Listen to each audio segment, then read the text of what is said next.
आज जैसे ही राजा रानी ने बेटा के सर पे जबारा रखा है तो भक्तों हुआ क्या, शेष नांग दहलाई गए और पृथ्वी ने हिम्मत हारी है। अब हम जात रसातल को जा पापू होती अति भारी है। गैया खूंटन को तोड़ी भगी, पक्षी रह गए ते चोंच खोले। घर घर में बेहाल अब हो न लगो और कोई किसी से नहीं बोले।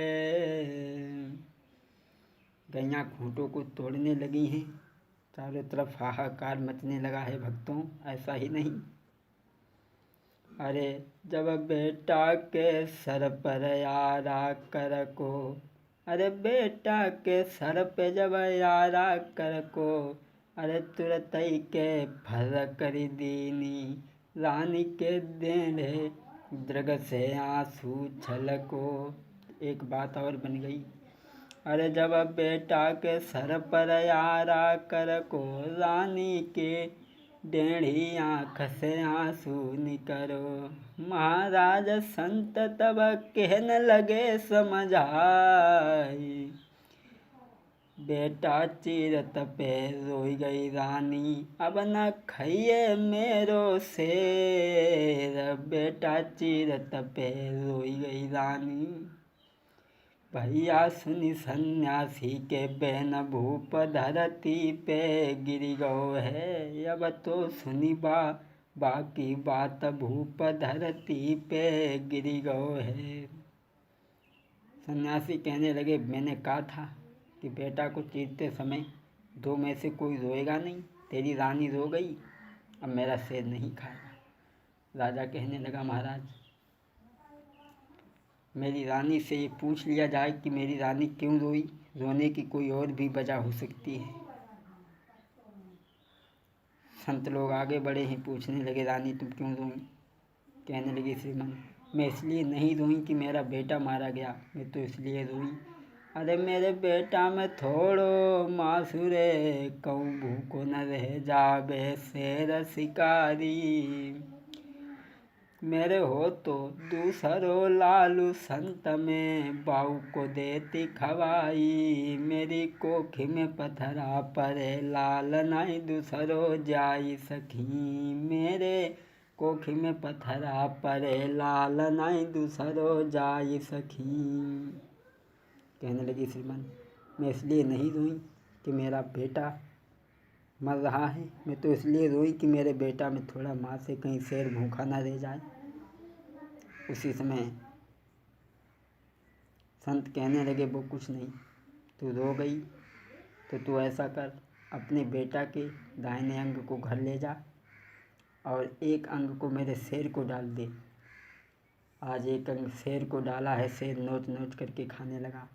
एक अंग को रानी लेकर के भागी है महलों में, घुटनों पे लहस को धर लिया और फपक फपक के रोने लगी। बेटा मेरे तुम कहाँ गए बेटा, ओ बेटा ने का बोल सुनइए, क्यों चुप मेरी गोदी में लेटा। बेटा मेरे तू कहाँ गओ बेटा। रानी आज अपने बच्चे के ऊपर रुदन कर रही है, विलाप कर रही है। उसी समय राजा आते हैं। राजा कहने लगे, रानी सन्यासी को शेर को तो भोजन करा दिया, बाबा लोगों को भी भोजन कराना अति आवश्यक है। रोने के लिए तो पूरी ज़िंदगी पड़ी है, रोती रहना, लेकिन बाबा लोगों को भोजन कराना अति आवश्यक है। आज बाबा लोगों को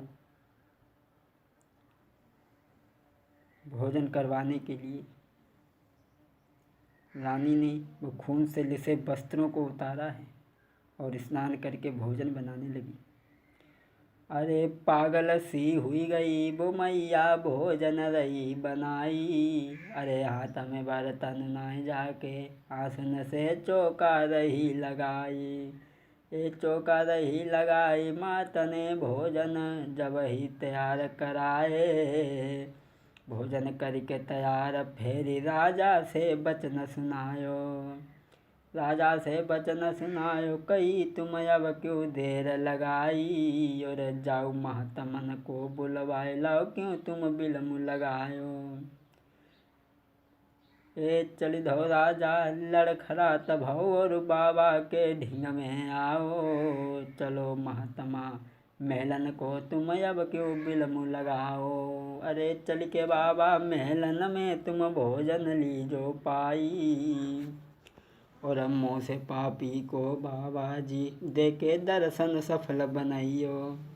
और ध्वज सभा में पहुँचे हैं, कहने लगे बाबा जी चलो चल कर के भोजन पा लीजिए। महात्मा ने देर नहीं की। अरे सुनी तुरंत महात्मा धाये और महलन को फौरन आए।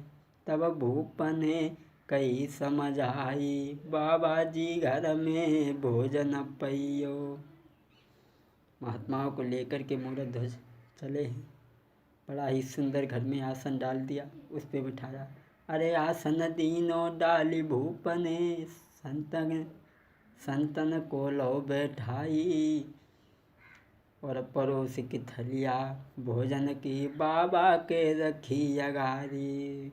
बाबा के रखी अगारी भूप ने कही तुरंत समझ आई। भोजन पाई के बाबा जी मोहि तुम तो सफल बनाइयो। बाबा जी भोजन पा लीजिए। बाबा लोगों ने कहा ऐसा करो एक थाली और लेकर के आओ। राजा पे एक थाली मंगवाई, वो भी धरी। बाबा लोग कहने लगे राजा तुम भी भोजन करो। राजा जब भोजन के लिए बैठ गए हैं, करने लगे हैं, तो कहने लगे महाराज तुम भी भोजन करो। संत लोग कहने लगे हैं राजा हम ऐसे वैसे साधु नहीं हैं। साधु भूखो भाव को धन को भूखो नाई, और जो धन को भूखो फिर ऐसे साधु है नाई। ऐसे वैसे साधु नहीं हैं।